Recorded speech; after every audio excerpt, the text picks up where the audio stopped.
everyone. I hope you guys are doing well. So today we are going to discuss questions from teaching aptitude.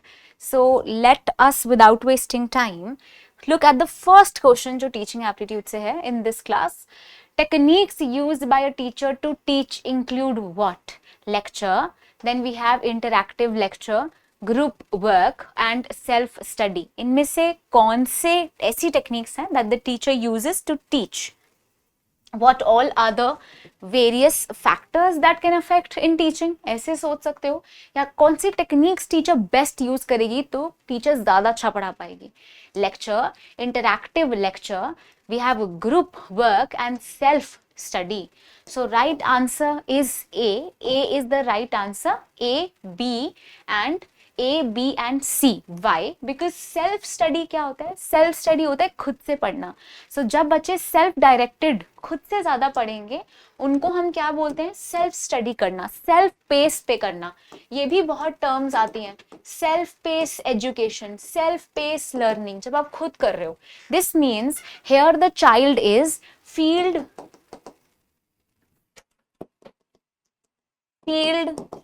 Independent. वो कैसे हैं? वो field independent है, मतलब उनको teacher की नीड नहीं है, वो अपने डिसीजंस खुद ले सकते हैं. तो वो क्या है? फील्ड इंडिपेंडेंट लर्नर है. लेकिन एक डिपेंडेंट लर्नर क्या करता है? टीचर के ही सारी बातें मानता है. वो क्या करता है? टीचर पर ही रिलाई करता है और क्लासरूम में होने वाली सारी चीजों पर रिलाई करता है. ओके, सो दिस मीन्स हमारे पास राइट आंसर क्या हो गया? डी बिल्कुल रॉन्ग है and right answer becomes a.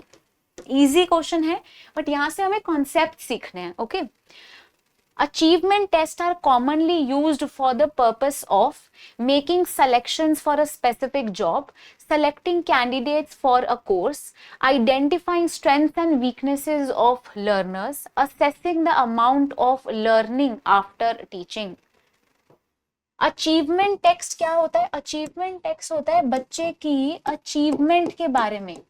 Where can you place the child, that is achievement. उन्होंने कितना सीखा है, मतलब उनके सक्सेस रेट के बारे में यहाँ बात हो रही है. इसके बारे में, सक्सेस रेट के बारे में. ऐसे ही if they give you question placement assessment. Placement assessment क्या होता है? When you start a new course you have to place a child. For example MBA placement test है कि ठीक है इसके बाद हम अब क्या कर सकते हैं? एमबीए कंडक्ट करना स्टार्ट करेंगे, बच्चे को एमबीए पढ़ाएंगे, तो वो प्लेसमेंट टेस्ट है. Placement assessment. अचीवमेंट में हम क्या करते हैं? अचीवमेंट के अंदर D is the right answer. We assess the amount of learning that is done. This means success rate. कितने objectives हमने already meet करा दिए हैं. A good teacher is the one who gives useful information, explain concepts and principles, gives printed notes to students and inspires students to learn. And students को learn करने के लिए inspire करती है. तो a good teacher, competencies of a good teacher क्या है? वो अपने ऑब्जेक्टिव्स मीट कराती हैं. Objectives are met, goals are achieved, she will motivate the students and she will help the students, she will guide the students. So right answer would be D. Maximum, सबसे ज्यादा अच्छा गोल क्या होगा? The teacher should inspire the students to learn so that all these three things can be done. Education is the manifestation of perfection already in man. ये किसने बोला है? एक और भी स्टेटमेंट है, a sound mind resides in a sound body. ये भी एक स्टेटमेंट है. मुझे ये दोनों स्टेटमेंट्स बताओ किसने बोला, और ऑप्शंस यही हैं. What should be the right answer? Right answer मुझे बताओ. टेक अ मिनट, गूगल मत करना, बस मिनट लो, सोचो. Education is the manifestation of perfection already in man. Tell me the right answer. Okay, so the right answer should be C. C is the right answer. ये किसने बोला है? स्वामी विवेकानंद ने बोला है that education is the manifestation of perfection that is already in man. याद रखना, टैगोर ने हमेशा नेचुरलिज्म के बारे में बात की है. सो ऐसी राइटिंग्स, नेचुरलिस्टिक राइटिंग्स अगर कुछ आ गया नेचुरलिज्म से रिलेटेड, वो उन्होंने कहा है। M K Gandhi is very famous for, he is famous for नई तालीम, that is what, that is sound education, sound education, holistic growth, holistic growth, overall, overall development, overall development. So right answer क्या हो गया हमारे इस वाले question का? Right answer हो गया ए, कि sound mind resides in a sound body, M K Gandhi ने कहा है। और इस वाले क्वेश्चन का राइट आंसर क्या हो गया? स्वामी विवेकानंद। याद रखोगे? I hope you guys will remember it. Which of the following is not a prescribed level of teaching? इनमें से level of teaching कौन सा नहीं है? बच्चों का क्वेश्चन है ये बिल्कुल ही, लेकिन I want you to learn the levels। इसीलिए ही ये क्वेश्चन मैं लाई हूं, क्योंकि आज हम डिस्कस करते हैं मेमोरी लेवल पे क्या होता है। तो मेमोरी लेवल पे सबसे पहले हम करते हैं रोट लर्निंग। क्या करते हैं? Rote learning. एंड क्या करते हैं? क्रैमिंग करते हैं। एंड क्या करते हैं? मेमोराइज करते हैं। वी मेमोराइज फैक्ट्स, हम लोग फैक्ट्स को याद करते हैं, फैक्ट्स, फिगर्स। यहाँ पे थॉटलेस, ये कैसा है? एक थॉटलेस लेवल है, थॉटलेस लेवल जो कि टीचर सेंटर्ड है। देन अंडरस्टैंडिंग लेवल पे we do what? Understanding level पे we create an atmosphere where there is relationships that are learn. So we understand about the relationships, we understand about the meanings, we correlate things together, that is understanding level। principles and rational thinking के बीच में भी differentiation कोई level नहीं है। Autonomous एक stage है जो ऐड की गई थी। Reflective level is a level where we do problem solving. So you will find words like problem solving, holistic growth, holistic growth, reflection, reflection, inquiry, heuristic learning, applying in life। ये सारे terms दिखे तो it is reflective level. Right answer D हो गया, क्योंकि वो कोई level ही नहीं है। Maximum participation of students during teaching is possible through, सबसे ज्यादा पार्टिसिपेशन कैसे हो सकता है? Lecture method. यहाँ पे टीचर क्या करती है? आती है, टीचर आपके सामने बोर्ड पे लिखती है चीजें और स्टूडेंट्स सुनते हैं, एंड वो 1 आवर का सेशन है, 2 आवर का लेक्चर खत्म हो जाता है। तो ये कैसा टाइप है? दिस इज टीचर सेंटर्ड, ये एक टीचर सेंटर्ड अप्रोच है। तो यहाँ पे पार्टिसिपेशन 0 है। Demonstration, inductive and text book method. Right answer is B, teacher demonstrate करके सिखाती है। डेमोन्स्ट्रेशन मतलब एग्जाम्पल्स देके। यहाँ पे टीचर टूल्स यूज कर सकती है, इंस्ट्रक्शनल फैसिलिटीज। सो ये सबसे ज्यादा कैसा मेथड है? इंटरैक्टिव मेथड है। टेक्स्ट बुक से तो आप सेल्फ स्टडी भी कर सकते हो। और इंडक्टिव क्या होता है? Inductive is you are understanding it with the help of examples, तो वहां पे भी टीचर का ज्यादा यूज है। Diagnostic evaluation ascertains what? Students' performance at the beginning of instruction, learning progress and failure during instructions, degree of achievement of institutions at the end, cause and remedies of persistent learning problems during instructions। Diagnostic evaluation, जैसे teacher किसी को या doctor किसी को diagnose करता है, किसी की प्रॉब्लम्स देखता है, आपके बारे में सही गलत बताता है। तो यहाँ पे ये यही पूछ रहे हैं कि डायग्नोस्टिक इवैल्यूएशन क्या करेंगे? बच्चों की परफॉर्मेंस को डायग्नोस करेंगे, उनके फॉल्ट्स बताएंगे। So D would be the right answer. Remedies भी दी जाती हैं। So causes and remedies of persistent learning problems during instructions are given here.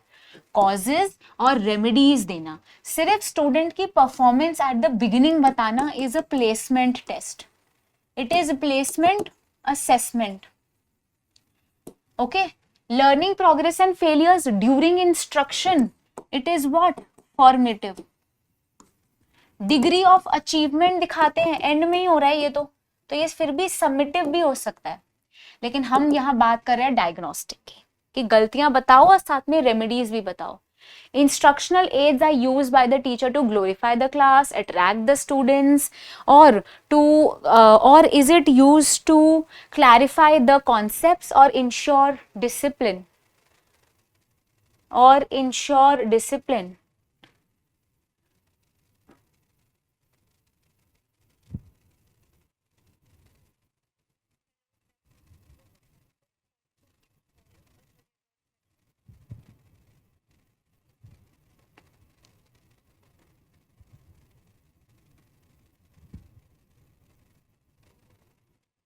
What should be the right answer?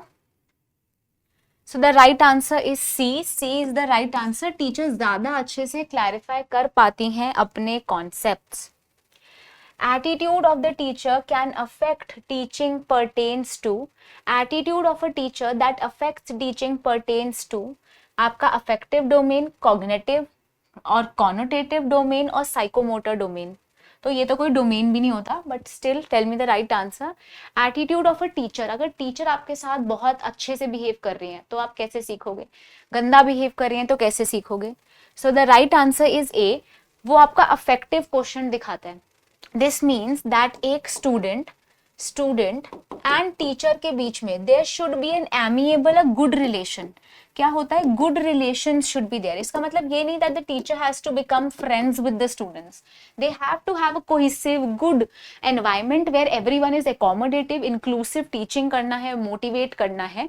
लेकिन this does not mean that they leave everything and just become friends चड्डी buddy यार with the students. Okay, so there has to be a good gap. And if there is a good sound teacher who is teaching you with full competencies, she has a good relationship, then the student success rate would be better, and that will impact your heart more, your feelings more. So that is why it is affective domain. Affective domain is the domain that is related to feelings and emotions. Feelings and emotions. Cognitive domain is related with mental process and learning.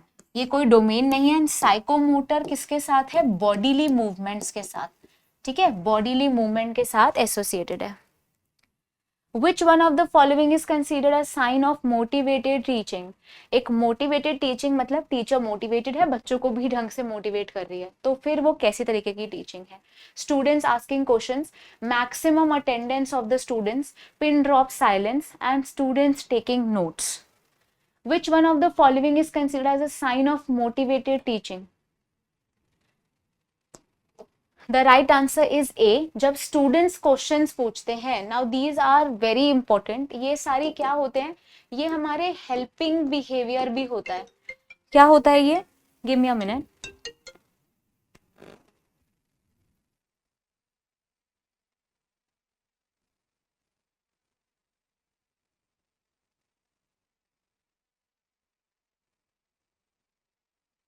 Don't know why bank के लोग बहुत call करते हैं, sorry.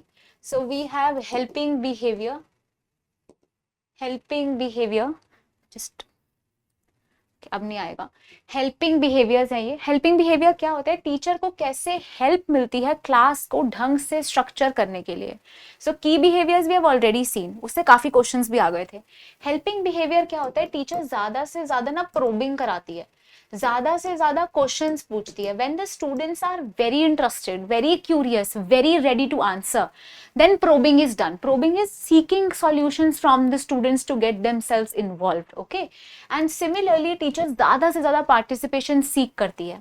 यहीं पर ही teacher और student का relation ज़्यादा इंप्रूव हो जाता है. So ये दोनों ही helping behavior है. And if the students is asking a lot of questions, this means that the students are very motivated. एक बार इसे लिखो, then we'll go forward. I'll also help you write the helping behaviors.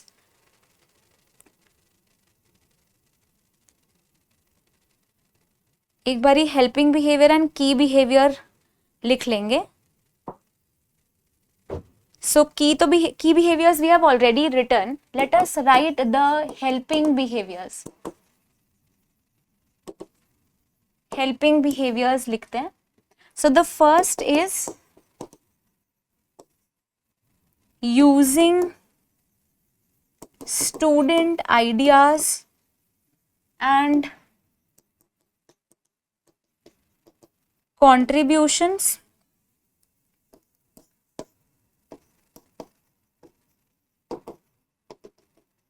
Structuring, that means और properly organise note and summaries teacher provide करती हैं, पहले से ही अच्छे से करके रखती हैं ये सारी चीजें. Probing, that is drawing more and more responses, बच्चों से ज्यादा रिस्पॉन्स ड्रॉ करना प्रोबिंग होता है.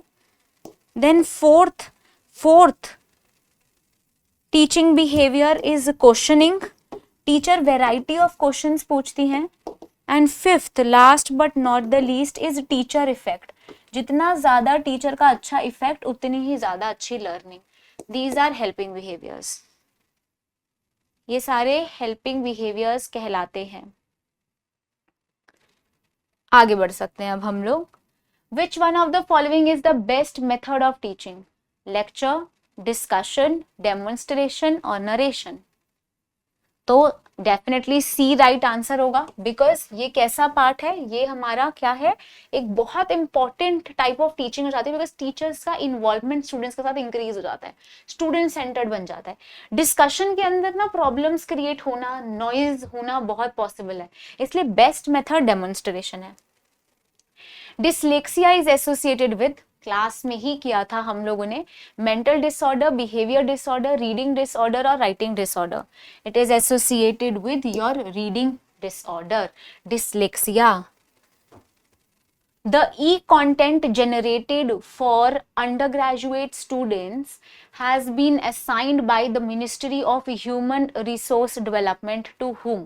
InflibNet, Consortium for Educational Communication, National Knowledge Commission और Indira Gandhi National Open University. E content जो MHRD को प्रोवाइड होता है वो कौन करते हैं? It is B, that is the right answer, Consortium for Educational Communication, that is CEC. ठीक है. अब MHRD की बात उठ गई है और कल हम लोग नहीं कर पाए थे ये, सो इसलिए let us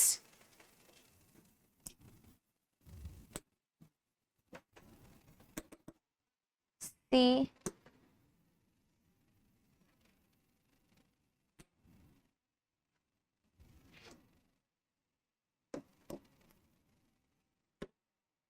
So Ministry of Education.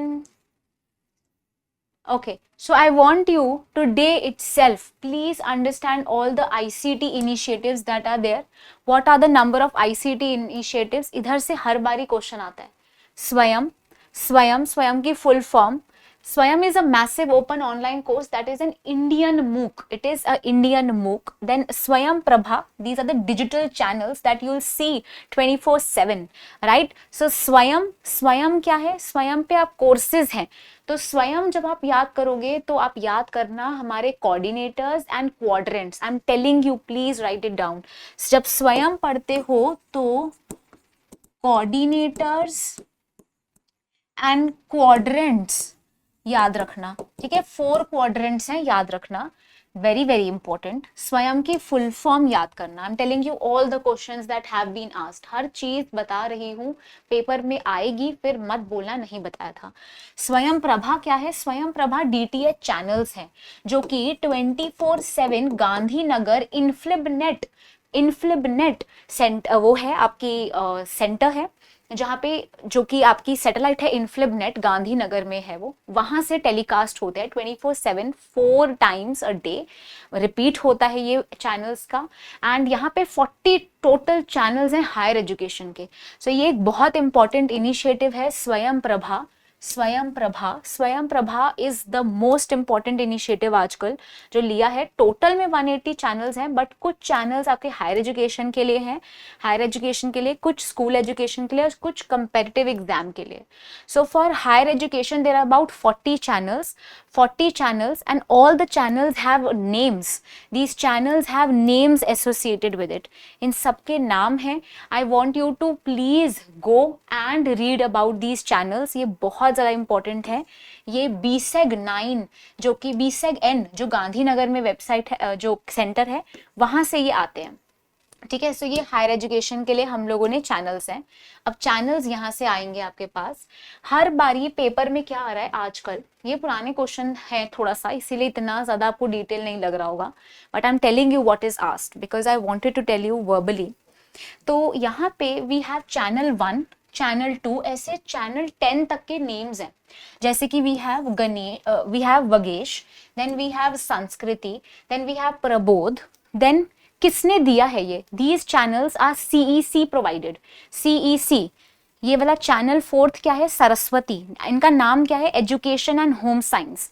Paper में क्या आया था इस बारी, you can just check it as well, 2024 का पेपर सेकेंड टाइम जो हुआ है, they asked that this channel education and home science is the material is given by whom, so it is given by CEC, while in some of the batches, in some of the other shifts they asked that suppose channel 5 है, उसका नाम क्या है, that you have to remember, प्रबंधन इसका नाम है। channel 6 we have Vidvik, then channel 7 Kautilya for commerce and economics. जो भी आपका सेकंड पेपर है उससे रिलेटेड जरूर पूछ लेते हैं ये लोग, ठीक है। ह्यूमैनिटीज वाले ह्यूमैनिटीज का याद करो, इकोनॉमिक्स वाले इकोनॉमिक्स का करो। Then we have Aryabhatta, channel 8, channel 9 is Spandan, channel 10 is दक्ष।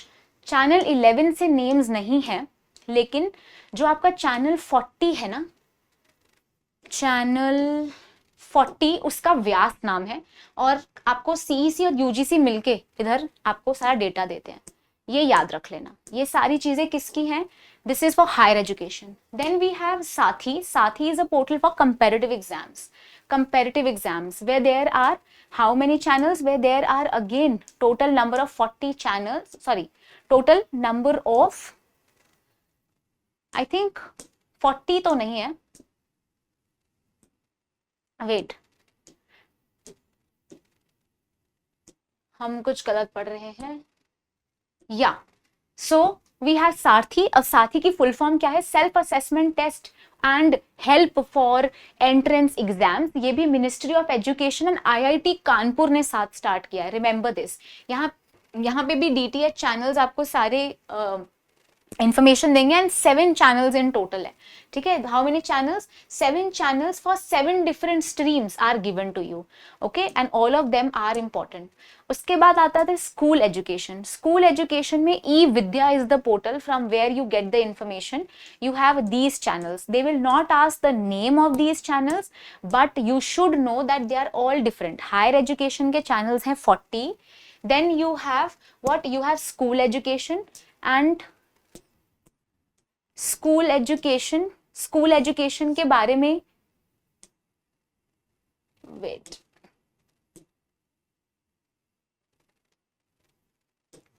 या so you have Swayam Prabha, then you have school education. School education के ये वाले चैनल्स हैं, बट यहाँ पे NCERT प्रोवाइड करती है through E-Vidya, but they will not ask the names, ठीक है। वो यहाँ पे लिस्ट भी नहीं मुझे दिख रही है, बट नेम्स वो आपसे नहीं पूछेंगे।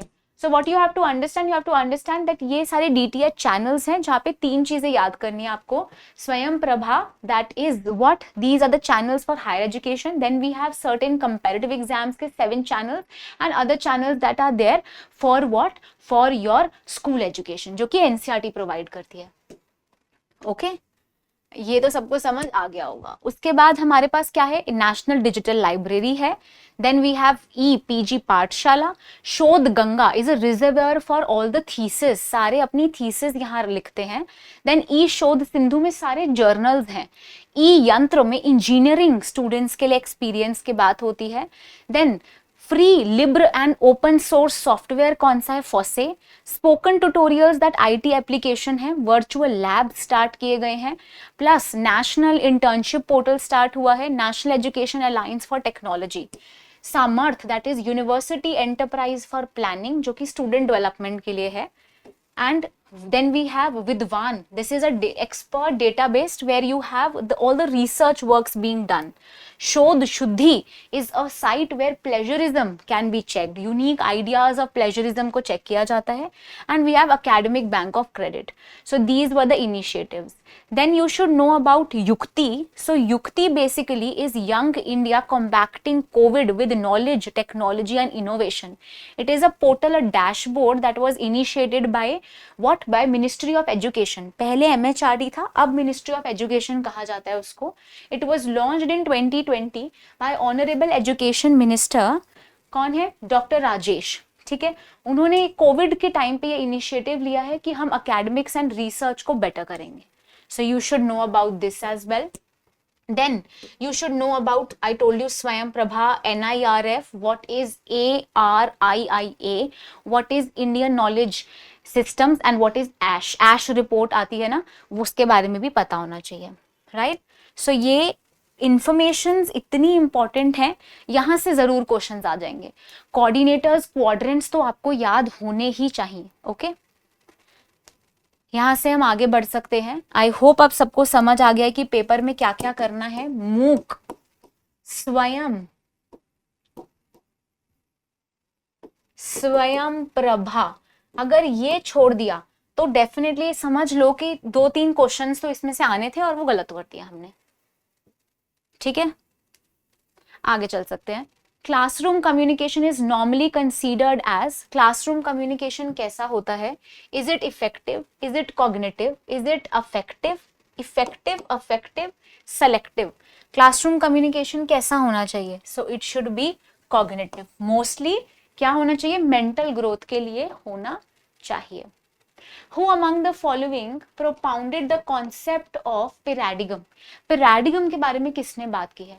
Peter Haggett, Von Theudin, then we have Thomas Kuhn and John K. Wright. Right answer is C. It is Thomas Kuhn जिन्होंने paradigm के बारे में बात की है. While delivering the lecture, if there is some disturbance in the class, a teacher should do what? Keep quiet for a while and then continue. Punish those causing disturbance, motivate to teach those who cause disturbance, not bother to what is happening in the class. एक अच्छी teacher क्या करती है जब disturbances होती हैं class में? अगर डिस्टर्बेंसेस हो रही हैं तो एक अच्छी टीचर का रोल क्या है? What a teacher is intended, is basically supposed to do.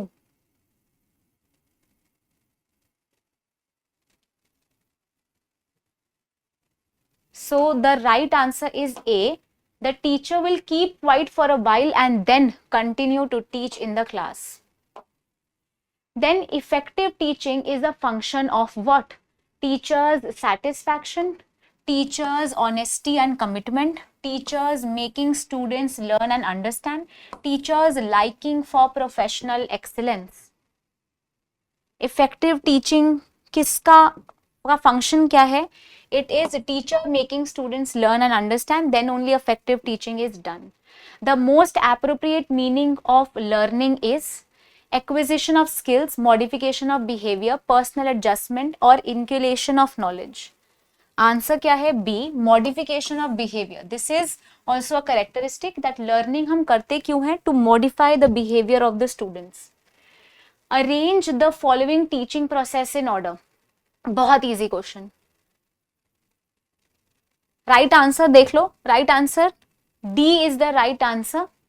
D is the right answer. We start with what? We start with formulating instructional objectives. सबसे पहले objectives set करते हैं. Then हम क्या करते हैं? हम previous knowledge से connect करना से start करते हैं. Then presentation of the materials, that are the tools that are needed. Then we do what? Evaluate. और समझ ना आए तो we do what? Reteach.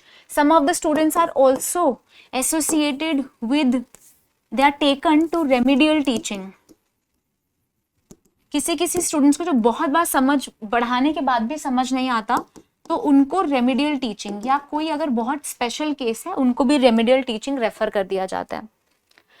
Blackboard can be utilise best by the teacher for. I will just show you the direct answer. बहुत easy question है.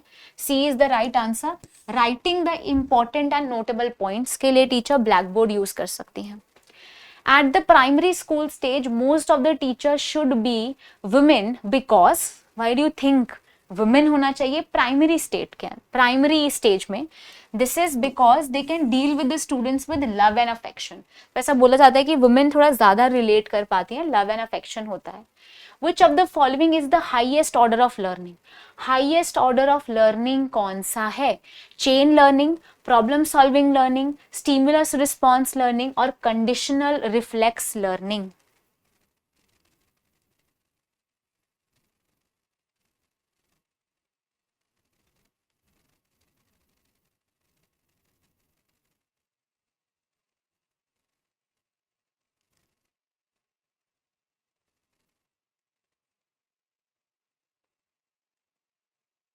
what are the highest order learning?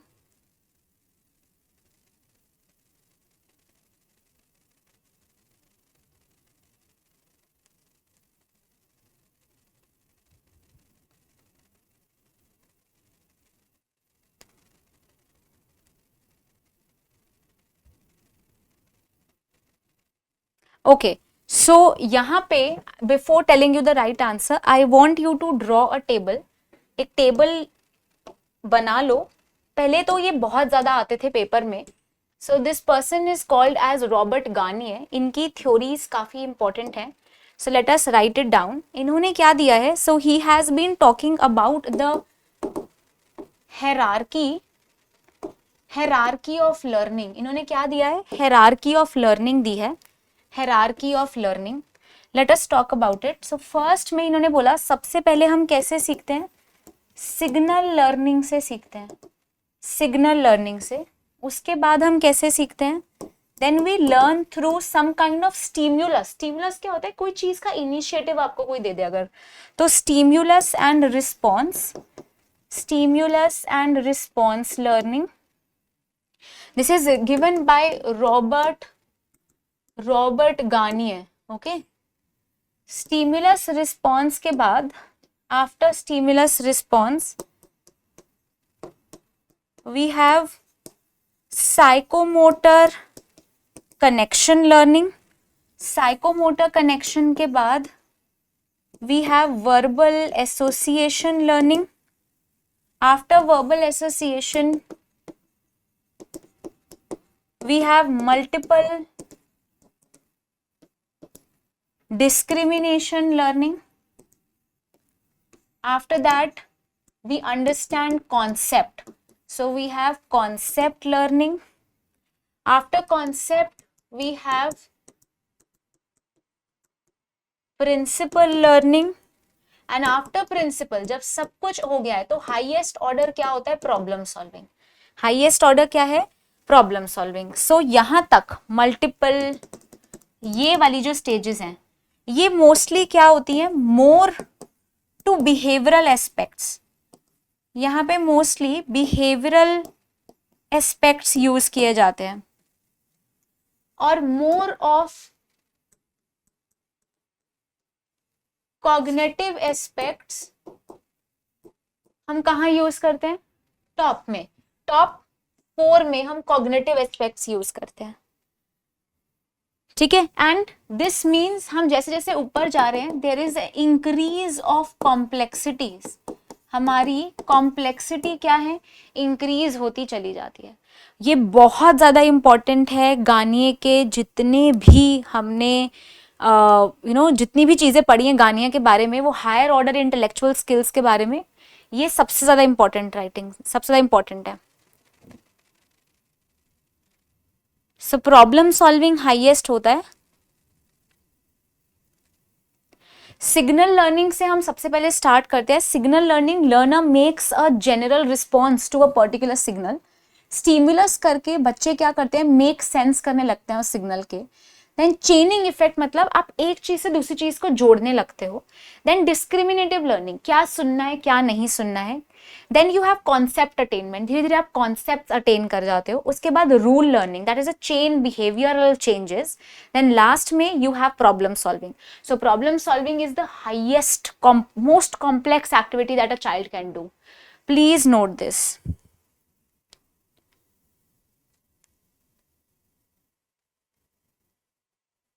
इसी तरीके से गार्नियर की हायरार्की ऑफ लर्निंग तो आती है. Garnier का एक और बहुत इंपॉर्टेंट कॉन्सेप्ट है, that is the learning theory, जहां पे उसने दिया है 9 events of instruction. 9 events of instruction. So we have the sequence 1, that is gaining attention. सबसे पहले टीचर क्लास में सिखाती कैसे है ये बताना चाहते हैं. तो टीचर क्लास में गेन करती है attention. Then informing students of the objectives. Informing students of the objectives. Then stimulating recall of prior learning, teacher prior learning के बारे में सिखाती हैं। Then fourth, presenting the content, जो अपना कंटेंट है उसको दिखाती हैं। Then fifth, teacher learning guidance देती हैं। Then what happens, teacher there is eliciting performance, teacher आपकी परफॉर्मेंस को बढ़ाने के लिए हेल्प करती हैं। Then she will provide feedback, अच्छे से अच्छा फीडबैक प्रोवाइड करती हैं। Eighth,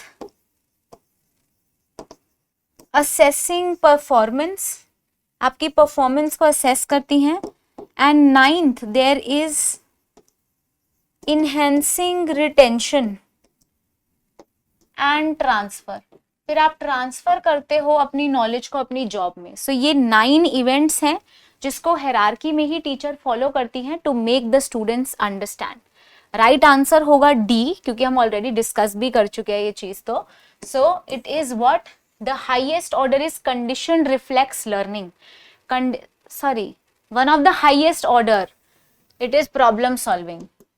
B should be the right answer, B right answer है, गलती से डी लिख दिया है, बी एकदम राइट आंसर है। Okay, a person can enjoy teaching as a profession when he has control over students, commands respect for students, is more qualified than his colleagues, is very close to higher authorities. So right answer क्या होगा?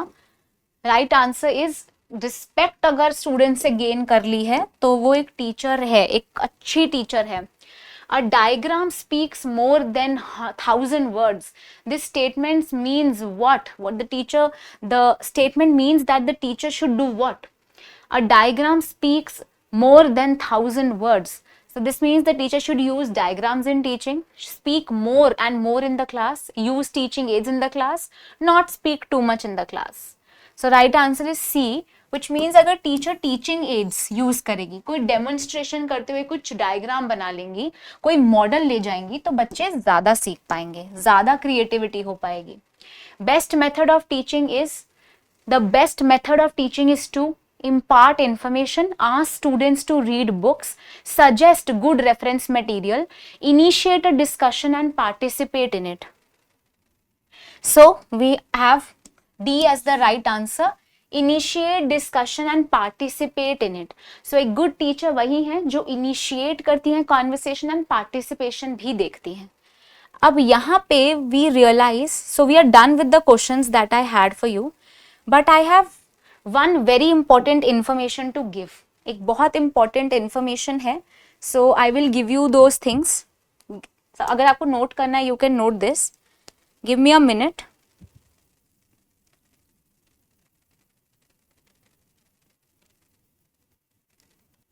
एक question शायद हमारे पास इधर नहीं आया है,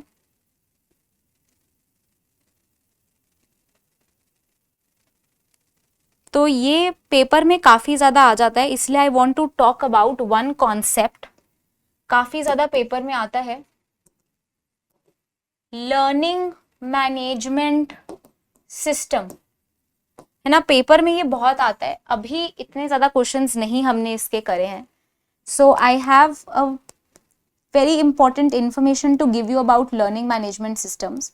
So learning management system stands for LMS. It stands for LMS. So teacher क्या करती हैं?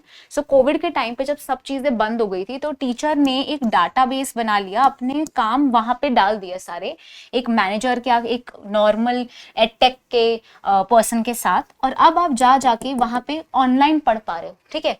तो वो क्या है, एक सॉफ्टवेयर, एक सिस्टम जैसा तैयार हो गया, एंड नॉट सॉफ्टवेयर, सिस्टम, जो कि आप यूज कर सकते हो स्टडी के लिए। So that is learning management system.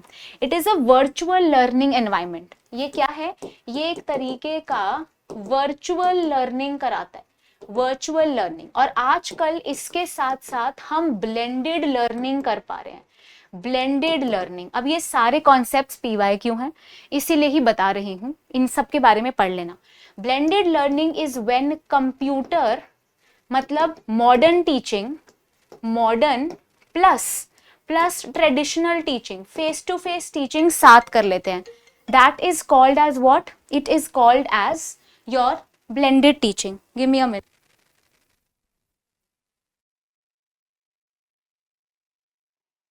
Okay, sorry, it was my boss who, this was something important. Okay, so we were talking about LMS. So LMS are learning management systems. It is basically virtual learning जो हो रहा है, and here blended learning happens. So blended learning is a learning where you have traditional face-to-face learning along with the computer-based learning. This is called as the blended learning. ठीक है, इसे blended learning कहते हैं. Then one more thing that is very important, यहाँ पे teacher और भी क्या करने लगी है, फ्लिप क्लासरूम बनाने लगी है. क्या होने लगा है, फ्लिप क्लासरूम बनने लगा है, where we have the teacher who is giving the task कि भाई घर से पढ़ के आना हम, और यहाँ होमवर्क घर पे यहाँ पे कर लेना क्लास में. सो पहले क्या होता था, आप घर पे अपना होमवर्क करते थे एंड क्लास के अंदर टीचर आपको पढ़ाती थी और आप पढ़ते थे, है ना. Now it is flipped. सो आप यहाँ पे होमवर्क कर लेते हो और घर में टीचर आपको लर्निंग मैनेजमेंट सिस्टम पे कोई होमवर्क दे देती है, आप उधर से ट्यूटोरियल देख लेते हो, और उसके बाद उल्टा हो रहा है, घर पर आप अपना क्या कर रहे हो, पढ़ाई कर रहे हो, क्लासरूम में आके आप अपने होमवर्क कर रहे हो, टीचर के साथ पूछ लेते हो अपने doubts. So this is flip classroom. Flipped classroom भी कह सकते हो, फ्लिप्ड क्लासरूम. ओके, सो ब्लेंडेड लर्निंग, फ्लिप्ड क्लासरूम, ये सारे लर्निंग मैनेजमेंट सिस्टम से ही आती हुई नई नई फील्ड्स है. Now, learning management system basically is a software application for administration, documentation, tracking, reporting, automation. So, वो किसी भी चीज के लिए यूज हो सकता है. टीचर्स अटेंडेंस ले सकती हैं, पढ़ा सकती हैं, एडमिनिस्टर कर सकती हैं, एजुकेशनल डिटेल्स दे सकती हैं, ट्रेनिंग प्रोग्राम्स कर सकती हैं, and this is all used for the concept of e learning. यहाँ से क्या कॉन्सेप्ट आ रहा है, ई लर्निंग का कॉन्सेप्ट आता है. तो कहाँ कहाँ पे हम मैनेजमेंट सिस्टम्स यूज करते हैं, learning management systems. It is used for documentation,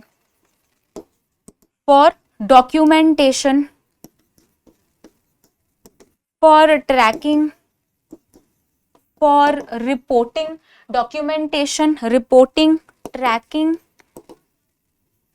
delivery of educational courses. Then we have training programs.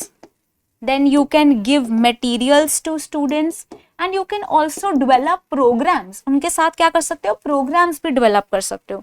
ये सारे क्या हैं, LMS हैं, और ये 1990s में ही बहुत famous हो गया था. LMS was adopted by higher education system and ये COVID और pandemic के टाइम सबसे ज़्यादा famous boom पे आते हैं. यहाँ पे flipped classroom की ट्रेनिंग देना स्टार्ट हो गया था. राइट, सो यहाँ पे आप बच्चों को वीडियोस दिखा के या फिर आप बच्चों को क्या करा सकते हो, बहुत सारी different different activities, courses, workshops, documents के थ्रू पढ़ा सकते हो. These are very very important things often asked in the paper. बहुत इंपॉर्टेंट है, प्लीज इसको ढंग से पढ़ लेना. ठीक है, ये चीज पेपर में आ जाती है तो ये आप लिख सकते हो.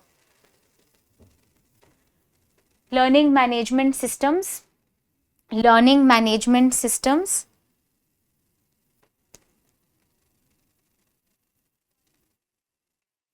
and सबसे important लर्निंग मैनेजमेंट सिस्टम के बेनिफिट्स क्या हैं. सो एक डायग्राम के थ्रू याद करेंगे.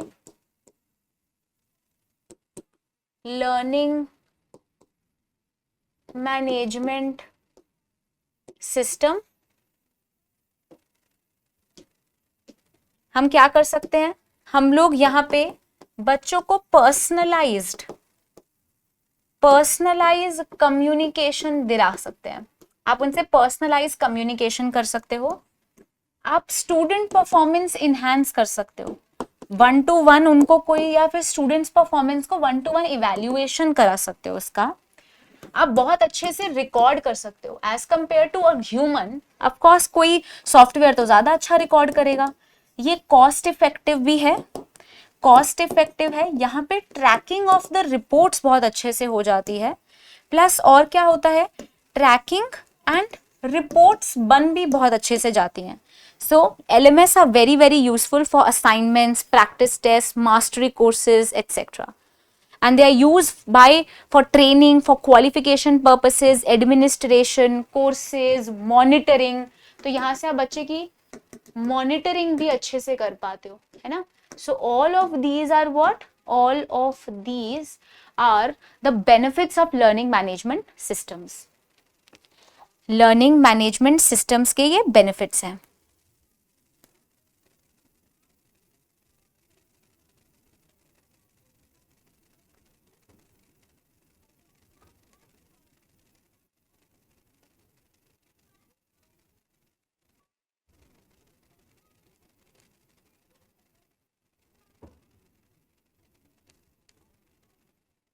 Right it down. इसके बाद लर्निंग मैनेजमेंट सिस्टम्स अगर आपको समझ आ गया है तो कुछ इंपॉर्टेंट लर्निंग मैनेजमेंट सिस्टम के एग्जांपल्स लिख देती हूँ मैं बोर्ड पे, that would be helpful for you. So learning management systems as I told you are helpful softwares that help the teachers teach. So according to 2024 there are multiple organizers who have been using these LMS. So according to the list that was developed in 2024, random order में set है और ये कि top 5 learning management systems कौन से हैं। So we have Docebo, iSpring learn, talent LMS, absorb and Google classroom. ये हमारे टॉप LMS हैं। ये कौन है, हमारे टॉप LMS की लिस्ट में आता है, top LMS। So I will give you the names, इनको लिख लो बिकॉज ये पेपर में आते हैं, मैच करने के लिए भी आता है। So we have the first tool that is used, Docebo. These are also the tools.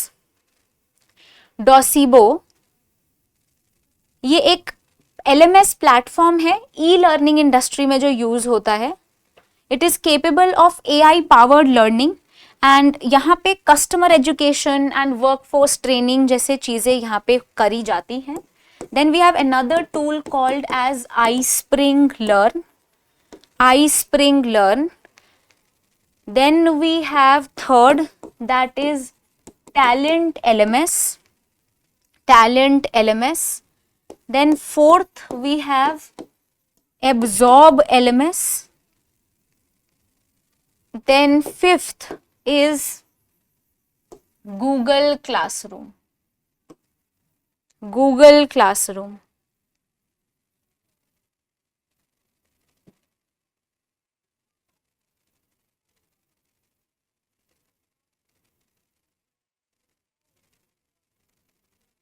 ठीक है, I hope this is clear. So LMS अब अलग अलग चीजों के लिए काम आ सकते हैं। LMS can be of various types और LMS can be of multiple types also, जैसे क्लाउड बेस्ड हो सकता है, वन प्रेमाइस हो सकता है, या open source LMS। Open source LMS ऐसा सॉफ्टवेयर होगा जो कोई भी यूज कर ले, उसके लिए आपको पैसे नहीं भरने हैं। कोई भी टीचर जाके अपना क्या कर सकती है, अपना डेटा वहां पे फीड करके बच्चों को ये tool as a tool class में यूज कर सकती है। So messaging, data tracking, mobile ready mobile ready SMSs, alerts, reminders, ये सारे बेनिफिट्स होते हैं LMS चूज करने के लिए, राइट। टेक सर्वी, हमारी क्लास को ज्यादा से ज्यादा टेक सर्वी बनाने के लिए हम लोगों ने LMS यूज करना स्टार्ट किया है। So अब what you can do is please take it as your homework to study about the various tools that are used for e-learning. आजकल e-learning के लिए tools use होते हैं, जैसे we have important apps like Moodle। जैसे हम Canva use करते हैं, मूडल यूज करते हैं, कॉर्सेरा क्या है, कैनवा क्या है, ऐसी डिफरेंट डिफरेंट टूल्स के बारे में प्लीज पता करो, study about it. And LMS तो आपको पता करने ही है।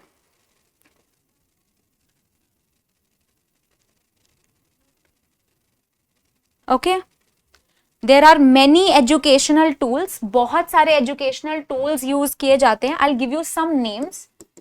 हर बारी पेपर में ये आ रहा है आजकल।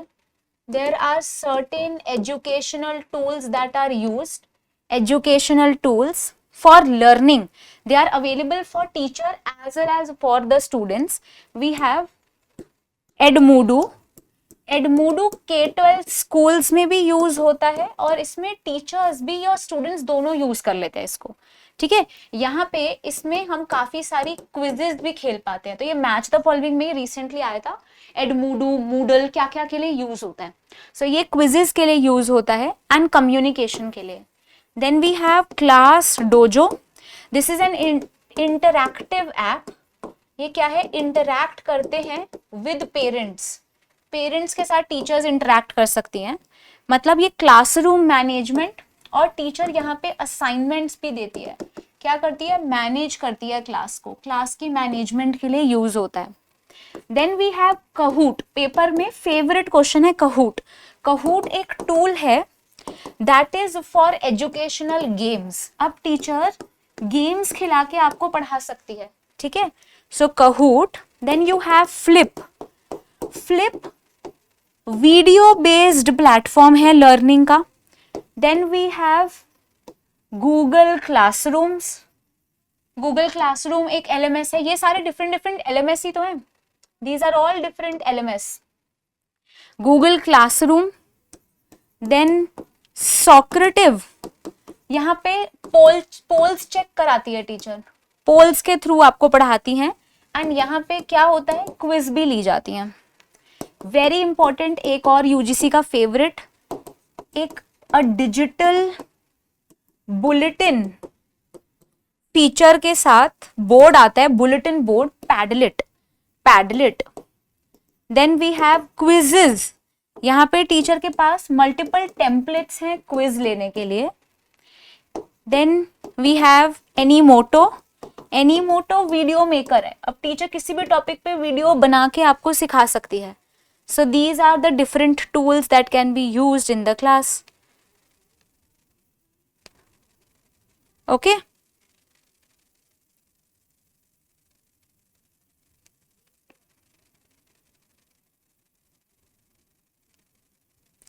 then we have others like Canva.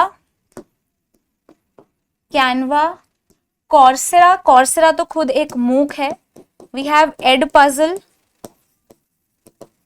Quizlet, Duolingo, Study About, Microsoft Teams and Nearpod. इनके बारे में प्लीज पढ़ लेना. ये डिफरेंट टूल्स हैं. वैसे तो there are multiple tools, but सारे पता होना are impossible. In fact YouTube is also used for teaching, है ना. यूट्यूब है, लिंक्डइन है, ये सब चीजें यूज होती हैं. देन लाइव इंगेजमेंट टूल है मेंटीमीटर. पेपर में अभी आ गया रिसेंटली में ही, अभी पूछा था उन्होंने. मेंटीमीटर लाइव इंगेजमेंट के लिए यूज होता है. लाइव इंगेजमेंट एक्सेल से हर बारी क्वेश्चन आता है. यहाँ पे हम स्प्रेडशीट्स बनाते हैं. देन हम ग्रामरली यूज करते हैं.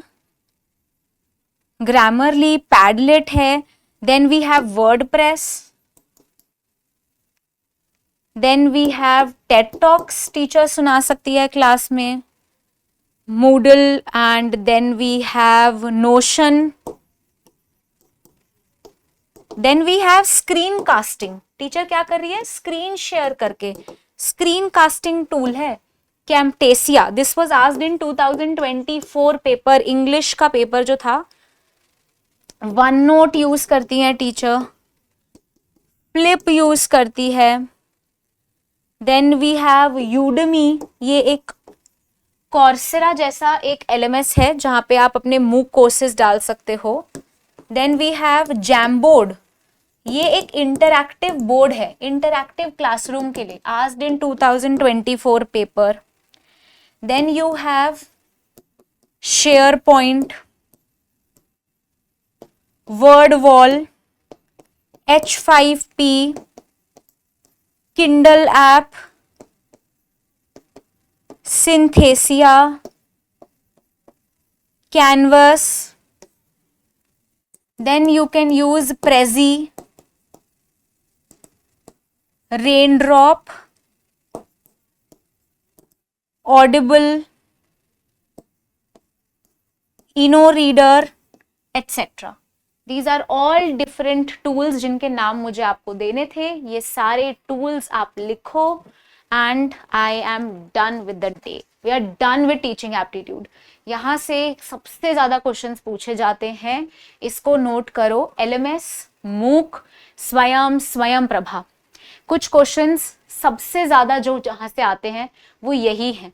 I would urge you to please read more about these topics. Before I wind up the class, I'm giving you time.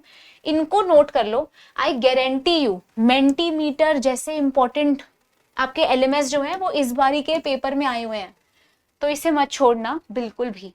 Okay, साथ में वी हैव दिस ऑल्सो. सो पहले इसे नोट कर लो, इसे नोट करो, एंड आई होप पिछला page आपने note कर लिया होगा. Okay,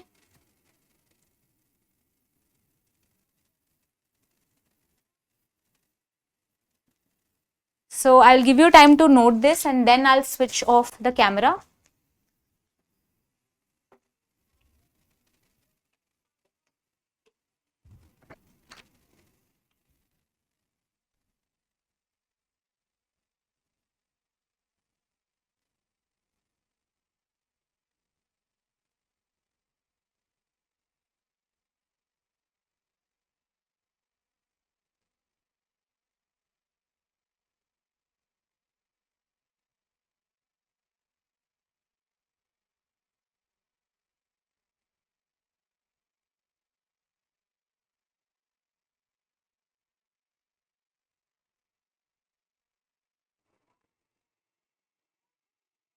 I hope you have written this. इसके बाद एक बारी please just look at this also. So top LMS ये दिए थे अभी इस टाइम, कोई नई रिसर्च थी उसके अकॉर्डिंग. सो आई स्प्रिंग आने के बहुत चांसेस हैं, that is why I wrote it here. Talent LMS also, and Google classroom is definitely asked, इस बारी भी आया था. Benefits of LMS and the uses of LMS is also asked in the paper. You should also know about this. Please study about blended learning, flipped classroom, and learning management systems. Okay, so with this we are done with the teaching aptitude. अगली class में हम communication start कर सकते हैं, and we will be dealing with the questions that are asked in communication. ऐसे ही हम various topics भी discuss कर लेंगे, जरूरी नहीं है सब कुछ questions के थ्रू होगा. सारे टॉपिक्स कवर करे हैं हमने, सिर्फ I think theories are left क्योंकि उससे आजकल क्वेश्चंस नहीं आ रहे हैं. बट जीन पियाजे, स्किनर दोनों ही आप अच्छे से करोगे, एंड वाइगॉट्स्की. ठीक है, सो लेव वाइगॉट्स्की,